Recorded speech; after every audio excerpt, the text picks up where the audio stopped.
यांना सगळं बोलून बोलून कंटाळलोय. नाही बरं कसं आहे नाना, लोकांच्या भावनांचा पण विचार केला पाहिजे ना. डॅडी, भावनांचाच प्रश्न आहे हो. दुसरं काय असतं तर तुमचं ऐकलं असतं. त्या दिवशी तुम्ही म्हणालात ना, मग गेलो का नाही सूर्याच्या घरातून निघून आम्ही. होय होय.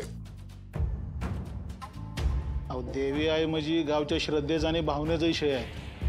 त्यात आमासने मध्ये अडवू नका. अहो ज्या बाईनं देवीचा अपमान केलाय त्या बाईला सूर्या घरात ठेवतो. त्यामुळे त्याच्याबरोबर पहिल्यासारखं वागणं नाही होणार. मी काय म्हणतो सरपंच, आपण थोडं संयमाने घेऊन बघूया की. अहो डॅडी, तुमचा मान ठेवूनच बोलतोय. सूर्याबरोबर कसलाच व्यवहार करायचा नाही, तो समजा गावचा निर्णय आहे. अहो सरपंच, अहो गावाला देवीच्या भक्तीचा वारसा आहे आणि सूर्याने तिची मनापासून सेवा केली आणि त्याच्या आईच्या चुकीसाठी सूर्याचं पुण्य का नजरेआड करताय तुम्ही? हे बी खरे, हे बी खरे, हे बी खरे. मी काय म्हणतो सरपंच, तुम्हाला नाही ना बोलत त्याच्याशी, नका मग, आम्ही त्यात काही पडणार नाही. पर त्याच ते दुकान बिकान बंद करून काय मिळणार आहे? आणि सरपंच तुम्ही यांना समजवायचं तर तुम्हीच त्यांची बाजू घेताय. अहो डॅडी, मी लोकांच्या मतांचा धनी. आता लोक सूर्याच्या विरोधात असल्यावर मी कोणाची बाजू घेणार? सूर्याने केलेल्या पुण्यामुळं त्याच्या आईने केलेलं पाप पुसलं जाणार नाही ना. मग त्याच्याकडे दुसरा पर्याय काय ते तरी सांगा मग. ना ना ना ना ना, मी काय म्हणतो, आपण लोकांच्या भावनांचा विचार करू, आदर करू. आणि तसं बी सूर्याला काय लागलं तर आम्ही आहोतच की त्याच्या पाठीशी.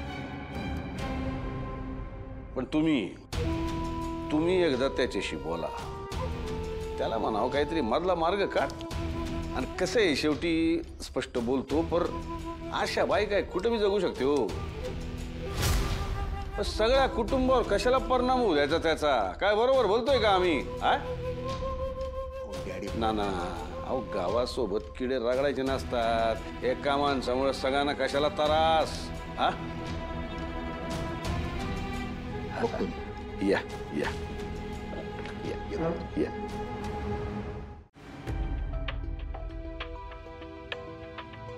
आई, आत्ता घरात पाणी नाहीये. एकदा पाणी आलं ना की मी धुवून टाकते साडी. द्या. नाही नाही नग, माझे कपडे मीच धुईन. आई हो, असं काय करताय?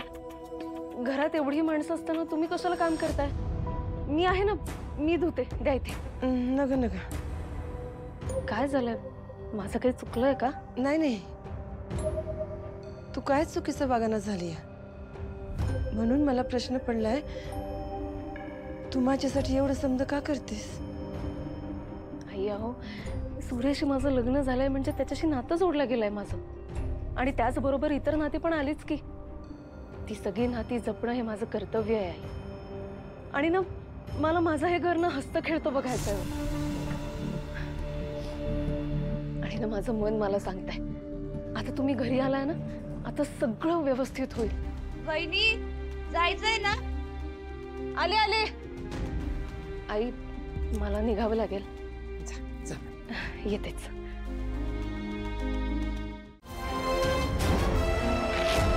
ताई, काय चाललंय तुमचं? हे असं भांड्याला लाथ मारून काय मिळणार आहे तुम्हाला? हो, आम्हालाही पाणी भरायचंय, भरू द्या की आम्हाला. पाणी बिनी काही तर मी यायचं नाही.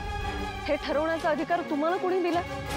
ही विहीर काय कोणा एकट्याच्या मालकीची नाहीये, सार्वजनिक विहीर आहे ती. होय होय, सार्वजनिक म्हणजे आमच्या सगळ्यांची. आणि आमच्या सगळ्यांचाच निर्णय आहे तुम्हाला पाणी नाही द्यायचं. त्यात चोरट्या बाईला घरात ठेवलं, तुमच्यासारख्या पापी माणसांची आमच्यावर सावली पण नाही पडून द्यायची. अच्छा, आत्ता लक्षात येत आहे माझ्या. हे सगळं आम्हाला त्रास देण्यासाठी करताय तर तुम्ही? हे तर काहीच नाही. जर देवीचा अपमान करणाऱ्या बाईला तुम्ही घरात ठेवलं तर आम्ही सगळा गाव मिळून लवकरच ठोस निर्णय घेणार आहोत. काकी अहो, राग निराशा हे माणुसकीपेक्षा मोठं असतं का हो? आणि आम्हाला त्रास देऊन जर तुमच्या आयुष्यातल्या अडचणी दूर होणार असतील ना, तर खुशाल त्रास द्या, माझं काहीच म्हणणं नाहीये. आणि राहिला प्रश्न आईंचा, तर त्यांची एकदा तरी बाजू समजून घेतली का तुम्ही? नाही, तुम्हाला माहिती नसेल म्हणून सांगते मी. आमच्या घरात येण्याआधी ना त्या देवीच्या मंदिरात राहत होत्या. असं जर असेल तर देवीवर पण बहिष्कार घालायला पाहिजे तुम्ही, बरोबर ना? बोला की. शांत का आहात आता तुम्ही? अहो, देवीने जर त्यांचं रक्षण केलेलं आहे तर त्यांना हकलून लावणारे तुम्ही किंवा आम्ही कोण आहोत? ए तुळजा, ते काय आम्हाला माहित नाही. त्या बाईला या गावात आम्ही राहून देणार नाही. आता जो ती बाई तुमच्या घरात आहे ना, ती जे गाव ठरवल ना तेच होईल. ठीक आहे, मग एक खून गाठ तुम्ही स्वतःशी पण बांधूनच घ्या. तुम्ही आमचं पाणी बंद करा, घरातले दिवे घालवा किंवा आणखीन काही करा, पण काहीही झालं ना तरी आई घरातनं कुठेही जाणार नाही. त्या आमच्याच घरात राहतील. वाचायला म्हटलं मी तुम्हाला, नाही झालेला मला त्रास, नाही झालेला, आणि झालं तरी सहन करीन मी. शांत व्हा तुम्ही.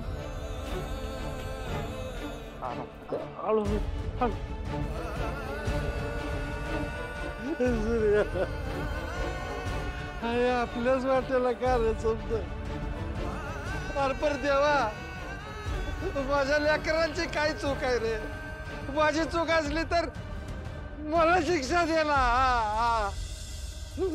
माझ्या लेकराला कशाला येऊन बस नाही बघत रे आता. त्याच्यापर्यंत माझा जीव घे. नाही बघत, नाही बघत